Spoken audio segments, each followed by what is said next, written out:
Hello Leo, welcome dito sa aking channel, Kapalaran 888 Leo. Welcome. So, titingnan natin kung anong messages, vibration, gabay, energy para sa inyong lahat. So, Leo, please comment down below kung ano ang messages. This is the weekly tarot reading. So, titingnan natin Leo kung anong message talaga ang kailangan mong marinig. Okay, so please connect your intuition, guys. Okay, Leo.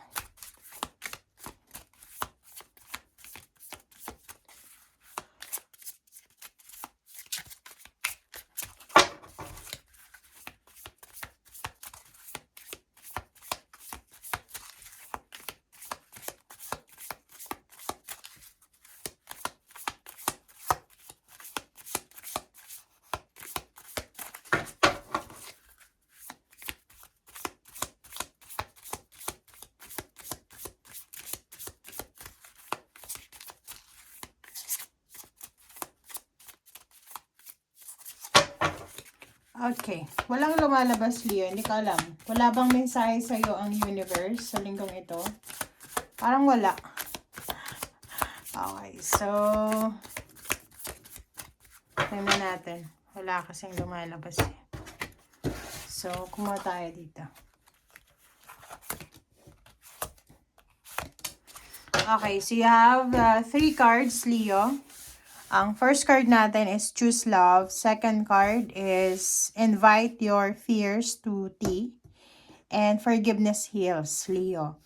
So, yung 3 cards na ito, nakafocus siya sa emotion. Okay?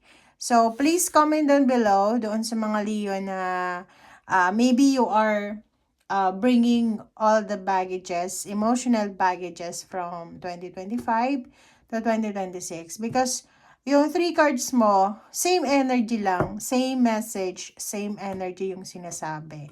Kasi ito sinasabi na choose love. So, whatever man na nararamdaman mo, are you suffering emotionally, financially, or spiritually, or physically? May health issues ka ba? Kasi dito parang ang advice sa'yo ng baraha is you need to focus on love. You need to choose love. Kumbaga, ano man ang hindi magandang nangyayari sa buhay mo, ay kailangan mong mas piliin yung pagmamahal. Okay? Pagpapatawad. And this one resonated here. So, tingnan mo, forgiveness heals. So, sinasabi ng baraha, kung marami kang sama ng loob or maraming mga negative emotions ka na nararamdaman, sinasabi ng baraha sa'yo na yung pagpapatawad, hindi yan forced forgiveness. Kasi pag forced forgiveness, hindi yan totoong forgiveness. Ito, sinasabi ng baraha na pag nagpapatawad tayo, kahit yung mga taong nagkakasala sa atin ay hindi naman humihingi ng tawad. But if we forgive, it means that we are the parang bigger person, di ba? Which is common sense yan sa ating lahat as a human being. And maraming nangyayari sa pagpapatawad.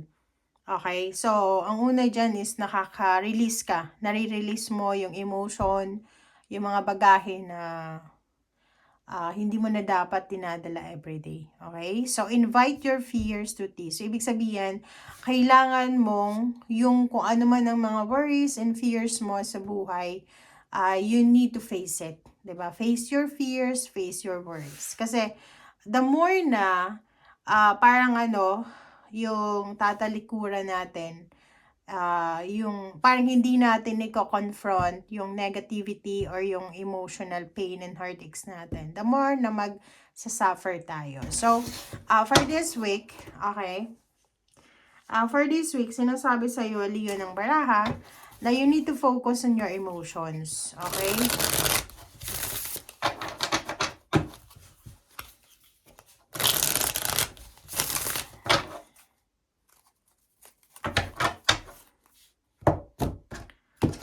This is for Leo.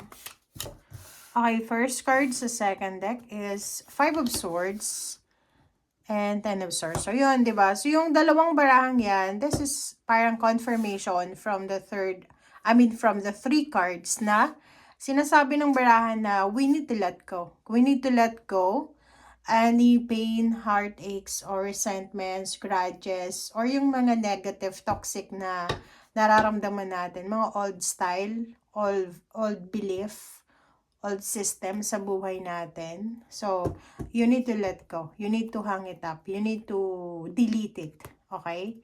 Yun. Six of Wands. Wow. So, sinasabi ng baraha sa'yo na Leo, there's incoming success. There's success coming sa buhay mo. So, talagang hindi mo na kailangan yung mga negativity. So, parang ano yan common sense ba? Okay?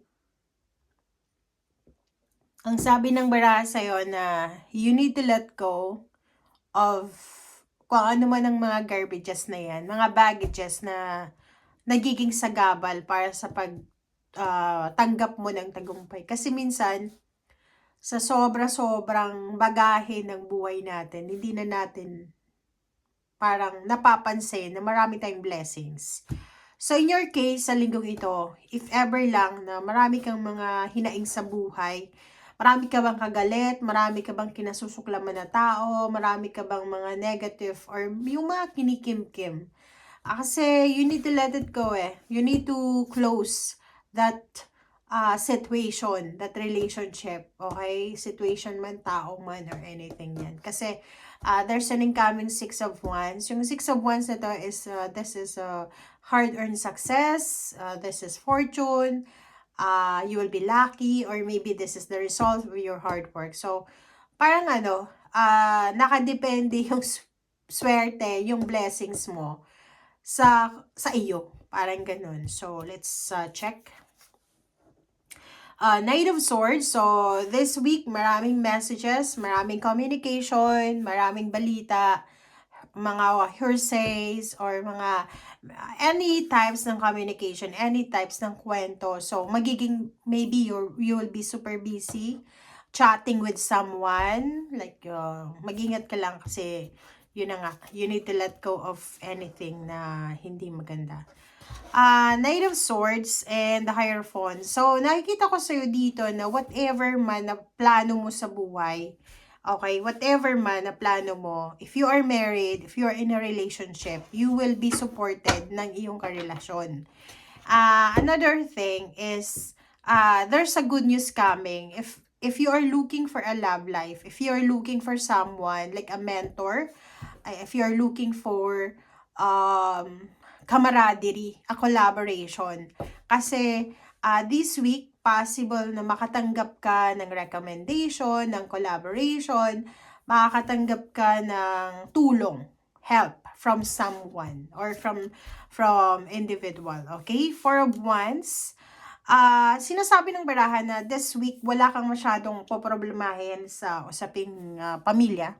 Okay? Walang masyadong problema sa family. And nakikita ko sa'yo dito na you're at peace. Kumbaga,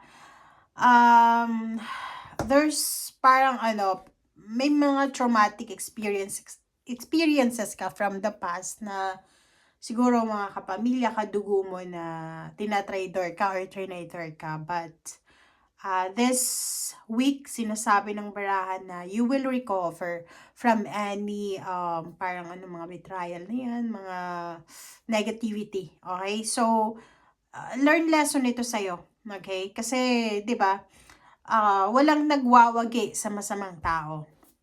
Or parang, medyo may edad ka na siguro, maybe senior citizen ka na, or nasa 50s, or 40s, or 30s, and marami kang nakikita, yung parang living testament ba? Marami kang nakikita na kapamilya mo na masama yung ginagawa, and then may karma sila na pinagdadaanan or whatsoever, okay? And yung Four of Wands and Seven of Swords na to, plus Five of Wands, sinasabi ng baraha sa'yo na mag-iingat ka sa pakikipag-deal sa mga kapamilya mo or someone or group of individual na alam mo na hindi maganda yung emotion sa'yo. Yung parang tinatrader ka or yung mga taong alam mo na pinaplastic ka. So yun, kailangan mo mag-ingat sa linggong ito kasi Possible na may mga pag-aaway. Possible na may pag-aaway, diskusyon, chismis. Mag-iingat ka sa Cancer. Cancer, couple na Cancer, Virgo, Aries, same Leo, Sagittarius, or any zodiac signs na Scorpio. Mag-iingat ka kasi pwedeng makakuha ka ng mga information na makapag-trigger sa'yo, which will cause competition, quarrels, or misunderstanding. Okay?